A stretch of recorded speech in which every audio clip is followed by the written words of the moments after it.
आज का जो हमारा टॉपिक है वो है transport phenomena in gases. From kinetic theory of gases we find that molecules that of a gas are in continuous random motion moving with different speed in all the possible direction. अगर they are continuously moving, it means they are carrying mass, momentum, energy from one region to another region. If the molecules of containing vessel is small, the gas might be in equilibrium. अगर जिस system के अंदर हमने gas को रखा हुआ है अगर वो स्मॉल साइज़ में है तो वहाँ पर इक्विलिब्रियम को मेंटेन करना इजी है। अगर वो एक रूम साइज़ का सिस्टम है तो या उससे भी बड़ा, उसके अंदर गैस को इक्विलिब्रियम में मेंटेन रखना इज़ ए टफ टास्क, क्योंकि उसमें किसी पर्टिकुलर जोन का टेम्परेचर अलग होगा और किसी दूसरे जोन का अलग होगा, और सेम उसी तरह से प्रेशर पर्टिकुलर एरिया में अलग होगा और अनदर एरिया में अलग होगा। तो जो छोटा सिस्टम है वहाँ पे तो हम इक्विलिब्रियम मेंटेन कर सकते हैं, पर बड़ा अगर है सिस्टम तो वहाँ पे टेम्परेचर और प्रेशर को कांस्टेंट मेंटेन करना सेम हर एक पॉइंट पे वो एक टफ टास्क है। तो जो बड़े साइज लार्ज साइज सिस्टम है वहाँ gas is not equilibrium state, has there is transportation of mass, velocity and momentum और energy from one region to another. अगर सिस्टम इक्विलिब्रियम स्टेट में है तो फिर तो हर एक पॉइंट का सेम टेम्परेचर होगा तो सेम एनर्जी होगी। पर अगर वो नॉन इक्विलिब्रियम स्टेट में है तो वहाँ पे कंसंट्रेशन डिफरेंस होगा, एनर्जी डिफरेंस होगा क्योंकि टेम्परेचर का डिफरेंस आ रहा है, और वेलोसिटी डिफरेंस होगा। किसी रीजन में मॉलिक्यूल्स की अलग वेलोसिटी होगी तो किसी में अलग होगी। तो transportation of particles in the energy, momentum, velocity तो कॉन्टिन्यूस होता रहेगा जब तक कि सिस्टम में इक्विलिब्रियम में ना आ जाए। Those phenomena which can be considered on the basis of molecular motion are called transport phenomena. Gases system में जो फिनोमिना जिन phenomena on the basis of molecular motion हम स्टडी कर रहे हैं उनको कहा है transport phenomena.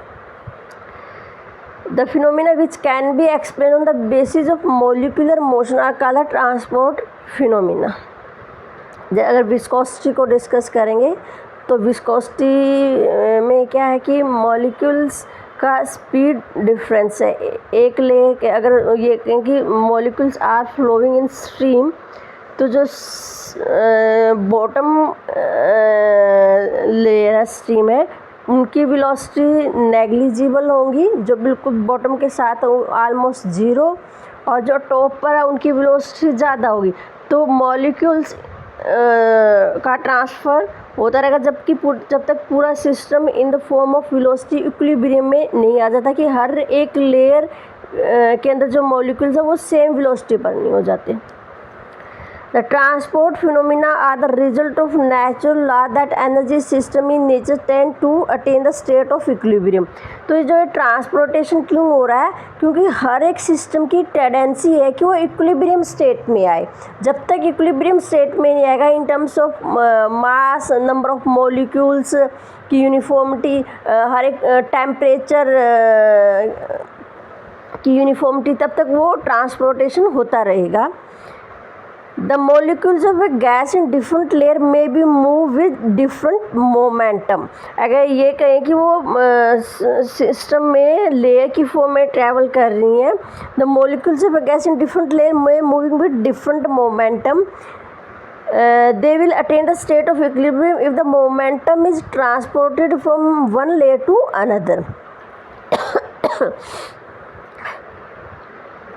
This phenomena is called the viscosity.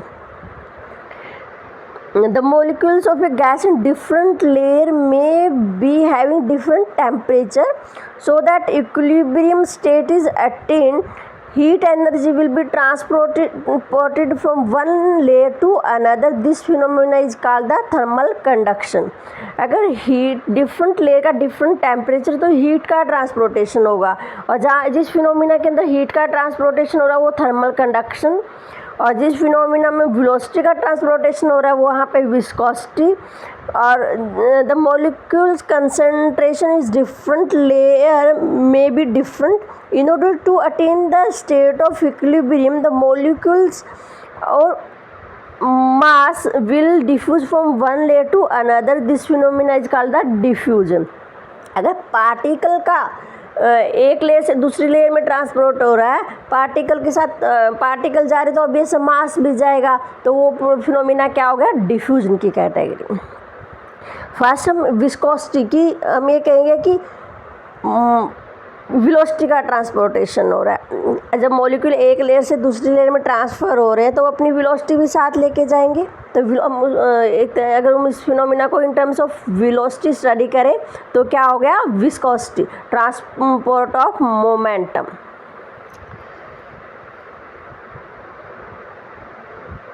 Let's consider a gas following in the form of layer parallel to XY plane. कि हमने इस तरह से सिस्टम को कंसीडर किया कार्टेशियन कोऑर्डिनेट में कि जो उसका बेस है वो XY प्लेन में लाई कर रहा है, और जो लेयर्स है गैस की वो अगर लेयर फॉर्म में ट्रैवल कर रही है, हमने ये अज्यूम कर लिया कि जो gases molecule they are traveling the form of layers parallel to XY plane along the direction OX. और किस डायरेक्शन में मूव कर रही है, OX डायरेक्शन में.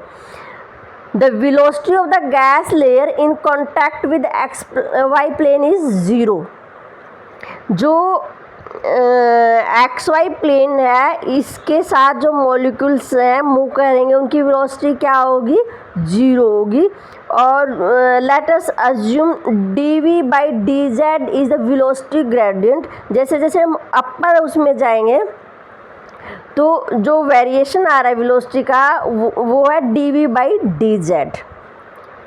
इफ़ ये तीन लेयर्स हमने कंसीडर कर ली A B C कि जो बॉटम जो टॉप मोस्ट मॉलिक्यूल्स होते हैं सरफेस पे उनकी वेलोसिटी ज़्यादा होती है, जो बॉटम पर होती है उनकी वेलोसिटी बिल्कुल नेग्लिजिबल या 0 with respect to bottom surface. और dV/dz हम यहाँ पे क्या लेके चल रहे हैं, velocity gradient. If v is the तीन लेयर्स हमने ले ली A B C. A centre में है, B टॉप पर और C बॉटम से लिटिल अबव. और तीनों के बीच में जो डिफरेंस वो है लैम्डा का. तो अगर सेंट्रल लेयर की वेलोसिटी v है और तो जो टॉप मोस्ट B लेयर उसकी वेलोसिटी क्या हो जाएगी, v प्लस dV/dz इंटू में लैम्डा. dV/dz क्या है, वेलोसिटी ग्रेडियंट कि डिस्टेंस के साथ वेलोसिटी में कितना वेरिएशन आ रहा है. टोटल कितनी डिस्टेंस पर है B लेयर, लैम्डा पर. तो टोटल वेलोसिटी निकालने के लिए क्या करेंगे, जो ग्रेडियंट है उसके साथ लैम्डा की मल्टीप्लिकेशन करके जो A की वेलोसिटी है उसमें ऐड कर देंगे. और C की वेलोसिटी क्या होगी, डाउनवर्ड डायरेक्शन में है तो ये विद माइनस साइन आ जाएगा. Then velocity of layer B will be v plus lambda into dV/dz while that of the layer C which is below A will be v minus lambda dV/dz.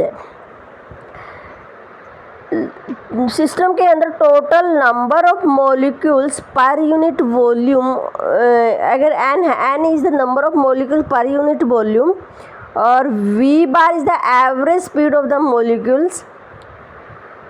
Since the molecules have tendency to move in all direction, probability of existence of molecule along any three coordinate axis is same.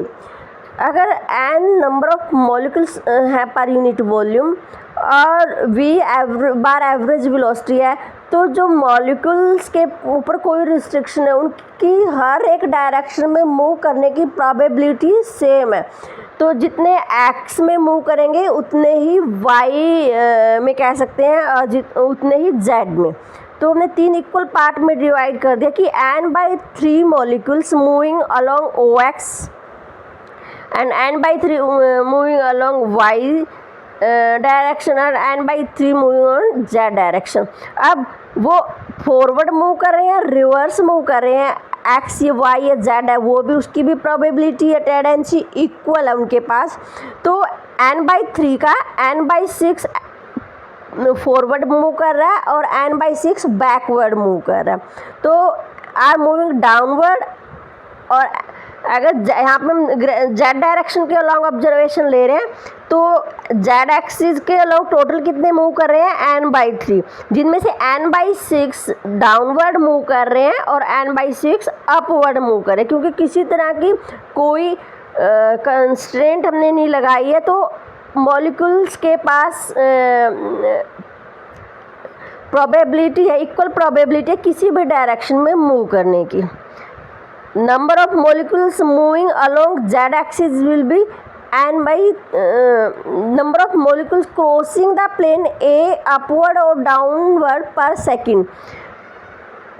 तो जो A plane, अगर molecule B layer से C की तरफ जा रहे हैं तो A लेयर को जो क्रॉस करेंगे molecules n/6 n number of molecules है per unit volume. Number of molecules crossing the plane A upward और डाउनवर्ड पर सेकेंड कितने हो जाएंगे n इंटू में v बार क्या है एवरेज वेलोसिटी और n है number of molecules per unit volume. If m is the mass of each molecules, then momentum of each molecule at the plane A plane पर जितने मॉलिक्यूल्स हैं उनका momentum कितना हो जाएगा। अगर m मास है m into v plus lambda dv/dz, और momentum of each molecules at C plane पर जो उनका क्या हो जाएगा मोमेंटम हर एक मॉलिक्यूल का m into v minus lambda dv/dz। v minus lambda into dv/dz क्या है, उस प्लेन में हर एक मॉलिक्यूल की velocity. Momentum carried by molecules from layer B to A per unit area per second. अगर इस लेयर B से A में मॉलिक्यूल का ट्रांसफ़र हो रहा है तो कितना मोमेंटम कैरी करेंगे, कितने नंबर ऑफ मॉलिक्यूल जा रहे हैं n/6 इंटू वी बार। तो हम उसको मल्टीप्लाई कर, एक मॉलिक्यूल्स का मोमेंटम है जितने टोटल ट्रांसपोर्ट हो रहे हैं उनसे मल्टीप्लाई कर दें, कितने हो रहे हैं 1/6 NV बार। तो 1/6 NV बार को हम m into v plus lambda dv/dz जो कि एक मॉलिक्यूल्स का मोमेंटम है उससे मल्टीप्लाई कर दिया।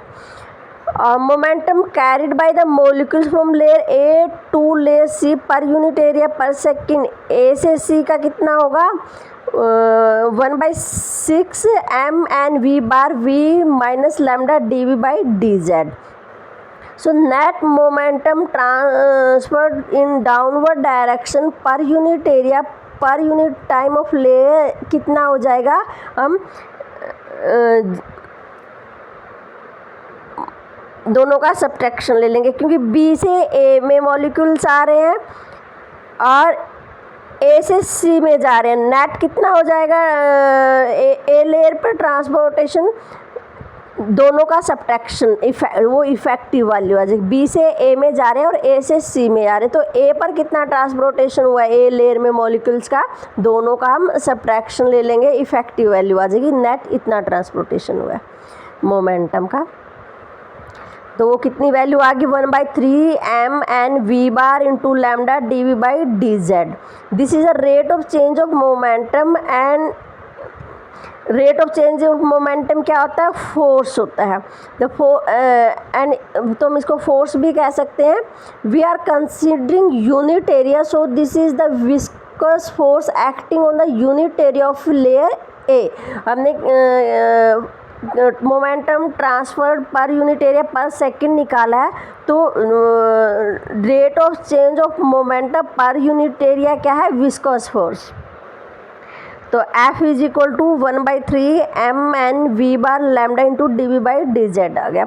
According to Newton's viscous force acting on the unit area is given by F is equal to neta dv/dz। dv/dz है velocity gradient और neta है viscosity, कोफिशिएंट ऑफ विस्कोसिटी। तो दोनों को इक्वेट कर देंगे, तो n dv/dz equal to 1/3 mn v bar lambda into dv/dz आ गया।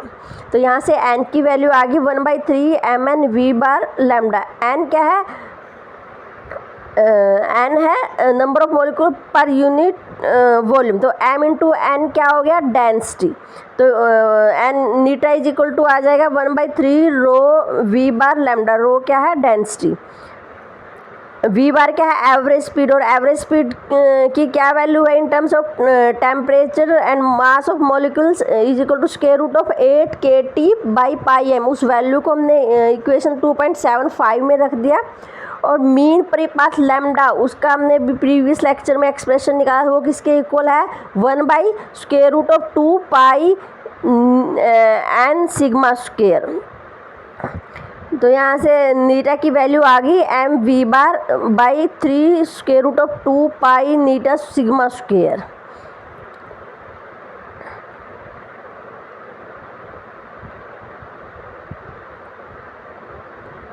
फर्दर सिंप्लीफाई कर दिया उसने, नीटा की वैल्यू होगी 2/3 सिग्मा स्क्वायर kmt/π³। तो यहाँ से हम डिफरेंट पैरामीटर पे विस्कोसिटी के ऊपर इफेक्ट देख लेंगे। टेम्परेचर के साथ क्या है, नीटा is directly proportional to square root of temperature and directly proportional to the square root of mass. तो coefficient of viscosity of gas varies with directly as a square root of mass और the gas molecules. Lighter molecules है तो नीटा की value कम होगी, heavier molecule है तो ज़्यादा होगी। Effect of temperature square root पे डिपेंड कर रहा है।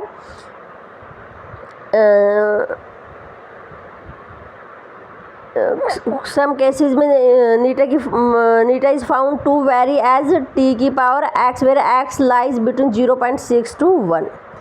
इफेक्ट ऑफ मोलिकुलर डायमीटर, नीटा is directly proportional to 1/σ square. The coefficient of viscosity of a gas varies inversely as the square root of molecular diameter. Diameter जितना बड़ा होगा, molecule का size जितना बड़ा होगा, विस्कोसिटी उतनी ही कम होगी। Effect of pressure, the coefficient of viscosity is independent of pressure of the gas. फार्मूले में कहीं पे भी हमें प्रेशर का पैरामीटर नहीं दिख रहा, तो independent of pressure of gas. The reason is the density of the gas is directly proportional to the pressure while mean परिपाथ is inversely proportional to the pressure, therefore the factor P and lambda in the equation will be independent of pressure। तो जो density है वो directly proportional कर रही है, जो mean परिपाथ है वो इन्वर्सली प्रोपोर्शनल है। तो वहाँ से उसका जो कंट्रीब्यूशन है प्रेशर का, वो विस्कोसिटी के केस में वो इंडिपेंडेंट है, कि वो viscosity does not depend on pressure of gas।